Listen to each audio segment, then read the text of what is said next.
So today I'm making some modifications to my work table and I'm introducing a new tool to my shop. Stay tuned.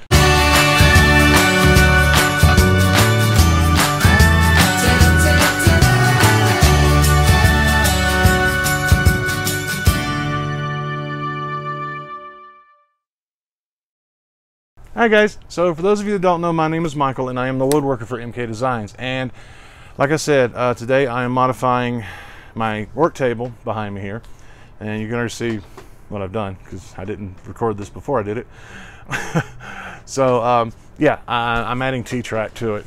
I only have enough T-track to do one corner, but I went ahead and did everything to be able to do the whole table, because I will be adding T-track to it as I'm able to get more and yeah, get it all the way around. So let's get to it. Okay, so what I'm going to do is I'm going to set my 0, and I've got this stop gauge on my plunge router where I can set multiple depths. I'm going to set my 0, and then I'm going to go down about halfway, and then I'm going to make a second pass and to make my full depth of cut. I'm doing it this way so I don't put too much force on the motor of the router or on the bit itself. I'm using a 3/4 inch straight bit, which I had to go buy because I didn't apparently have one like I thought I did. But I'm going to make 2 passes for each groove, and the way I'm doing this is I have an edge guide for my plunge router, and I'm just using it on the edge of my table because I know that when I put the tabletop on, everything was perfectly straight. Everything still is perfectly straight, so it will give me nice straight grooves. Now, I'm not going all the way to the edge of the table because, well, really there's no need, because I'm not going to be clamping anything that close to the edge. At least I don't think I'm going to, but if I do, I can just use a traditional squeeze clamp or bar clamp or something and just clamp it to the edge of the table. I don't need the T-track for that.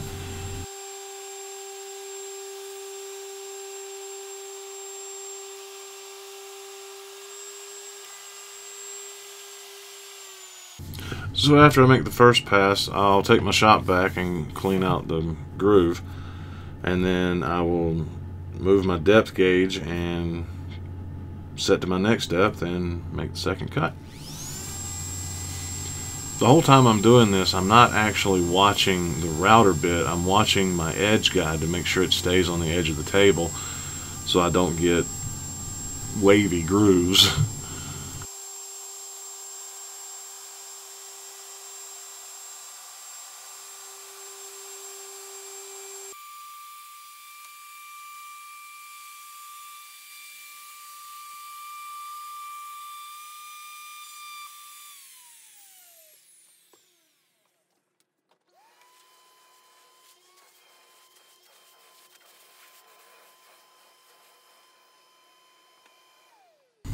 So since this is the first one I'm cutting, I'm checking to make sure I have my depth set right, and I don't, so I have to go back and go a little bit deeper.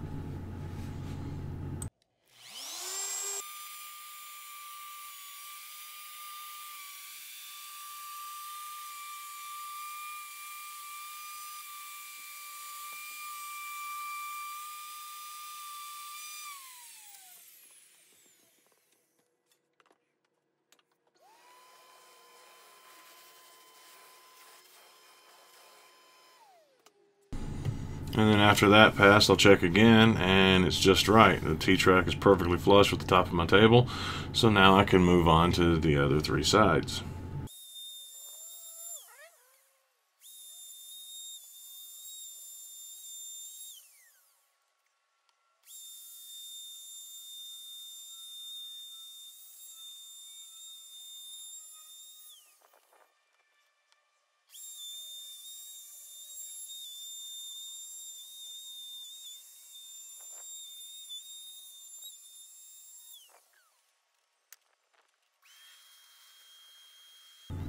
Okay, so after I get the grooves all cut, next I need to put the T-track in. Like I said, I only have enough for one corner, so I'm going to start with the corner pieces, and this is just a T-track intersection piece.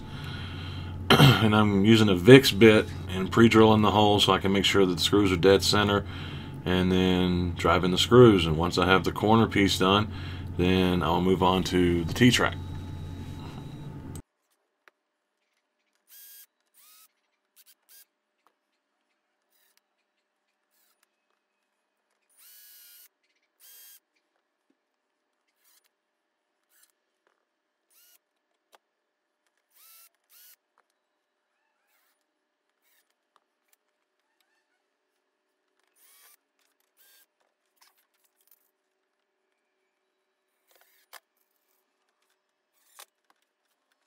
Okay, so I wanted to take a minute to show you guys my work table.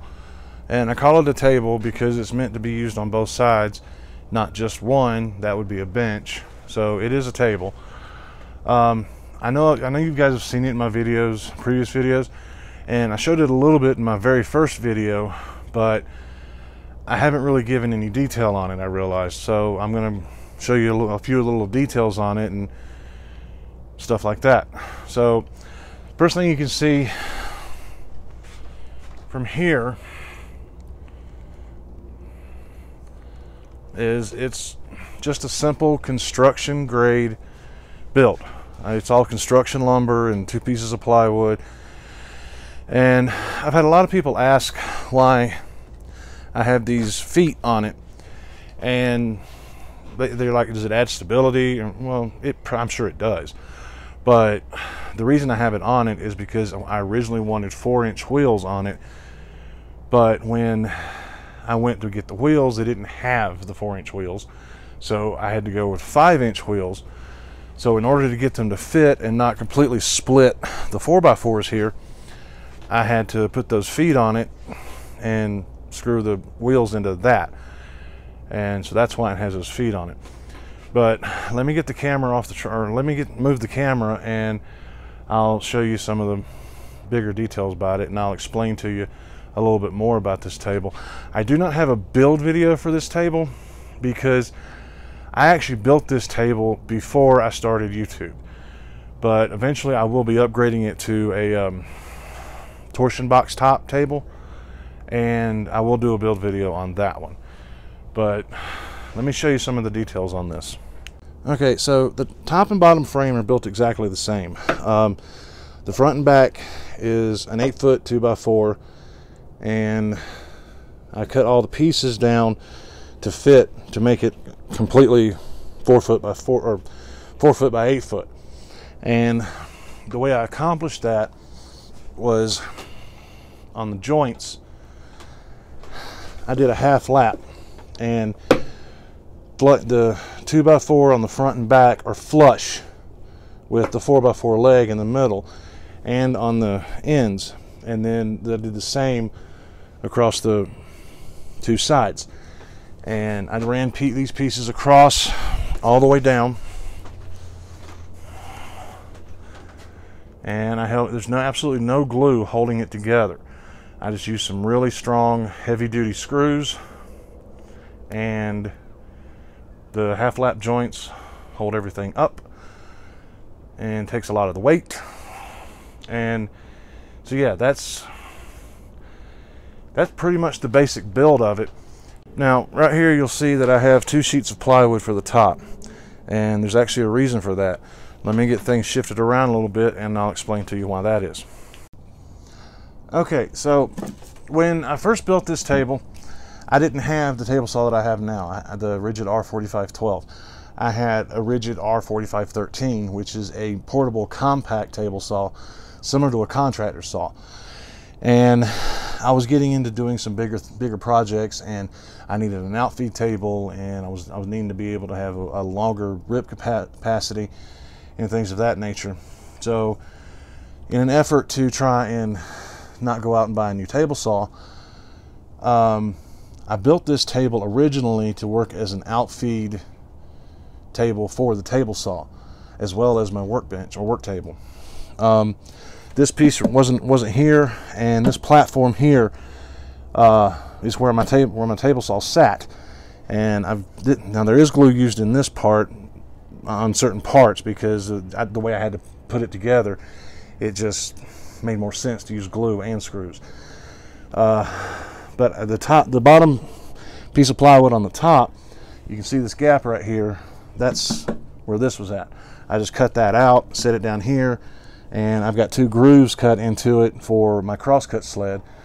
And let me see if I can get the camera off and show you those real quick. Here's the 2 grooves for my crosscut sled, and they go about 12 to 16 inches back, and my crosscut sled would slide through those, and as well as my miter gauge. And this is where my table saw sat. So when I went to put the second piece of plywood on top, instead of taking that one off, I figured for a little more stability I would leave it and then just put this piece down on top of it, and it worked out really well. You can see I've made modifications to it. Here's the T-track that I just installed, and I've got a dowel plate over there from Lee Valley or Lee Nielsen. I think it's Lee Valley, yeah. I got that from. It works. This isn't a review video, but I mean that thing works. It can get a little tough sometimes. Oh, one more thing. I also have this little rigid outlet thing. It doesn't have screws on the back. That's why the zip tie is there holding it in place. I just run my drop cord into it, and then I can plug everything into here. As a matter of fact, I've got one cord plugged in here going over there. It's dropped down behind the table right now, where I usually plug my random orbit sander in. And yeah, that's my table. Oh, and for those of you that are going to ask, it is perfectly flat. I do see the advantage to having a torsion box top, and like I said, I am eventually going to build one, but for now this one works perfectly well, and it's dead on flat. Okay, so I told you guys that I was going to introduce a new tool, and yes, you're looking at my tarp right now. There's a reason for that. But yeah, I am introducing a new tool to my shop this week, and let me just show you the tool and then I explain. So, drum roll please. Yeah, I'm probably not going to add a drum roll sound effect, so here you go. And there it is. So, I know what some of you are going to say. Oh no, he's gone to the dark side. How could you, Michael? You've betrayed us. I assure you I have not. The reason I decided to get this, and it's the Domino 500Q, is because I have a lot of projects coming up that I'm wanting to do that require a mortise and tenon, or at least in my plans it does. And especially the big project that I've been talking to you guys about, it's gonna have a lot of them, and I thought it would be quicker and easier for me to cut the mortises with the Domino and use the floating tenons. So I'm in the process of learning to use this thing. It's actually very simple. There is a bit of a learning curve, but it's nothing you can't really get past. And yeah, so that is my new tool. Well, it's one of my new tools. That's the most expensive one. Yes, it was expensive, but do I think it's going to be worth the money? I really do. I have not gone to the dark side. I am not a Festool fanatic. Festool has certain tools that I like. This is one of them. I might eventually get the 700 as well, but for now the 500 works perfectly well for my needs. Kat and I were able to figure out how to get it, and it's going to come in very, very handy. And yeah, so that's the big new tool. The other one, well, you guys will see this in another video, but I also had to go out and get a new bandsaw, a bigger bandsaw, and I'll talk about it in the video for that particular project. And for this project that I'm working on, I also ordered a drawing bow from Lee Valley, and that's the other new tool. So those are the new tools that I got. Nothing outrageous, nothing outlandish. Just got to figure out how to close the sustainer. So yeah, with the domino, I can justify the expense because of the projects that I have coming up and a lot of things that I want to do and I've been putting off doing because I didn't want to hand cut the mortise and tenons or use a router. So I can now move forward on some of those things with the domino. And yeah, so I mean, this is my business. This is what I do. I don't just do the YouTube videos. I also make furniture and things like that for other people, and I sell them. And so I can justify the expense. And I think someone put it really well one day. You know, everybody talks about Harbor Freight this, Harbor Freight that, Festool this, Festool that. For someone that uses the tools all day, every day, the expense outweighs everything else. The fact of the matter is Harbor Freight tools and the lower end tools and things like that, they're made for a homeowner that can clean up their own mess or that isn't going to be using the tool all the time and things of that nature. I mean, someone who's framing a house, if they go to Harbor Freight and buy a framing hammer, there's a good possibility that they'll wind up with carpal tunnel in their hands versus paying a little bit extra for a better hammer that will absorb the shock and not be so hard of an impact on their body.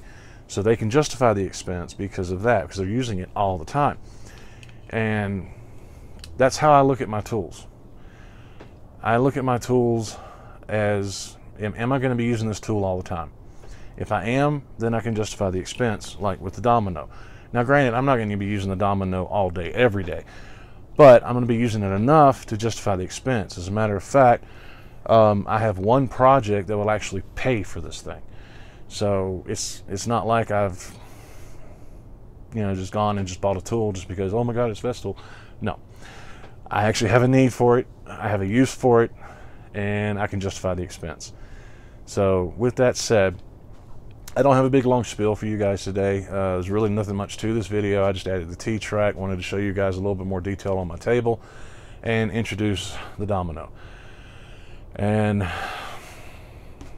yeah, so that's about it. So if this is your first time visiting my channel, please click on that subscribe button and hit that little bell so you'll get notified whenever I come out with new videos. And if y'all could do me a favor and like and share the video, that would get us out there and we could get on up to more subscribers and get to where we want to be. So when I first started doing this, I invited you guys along on the journey, and I am grateful to have the subscribers that I have, and I am grateful for everything that everyone has done to help me. And please share the video, share the channel. Let's get MK Designs out there. All right, so until next time, guys, happy creating.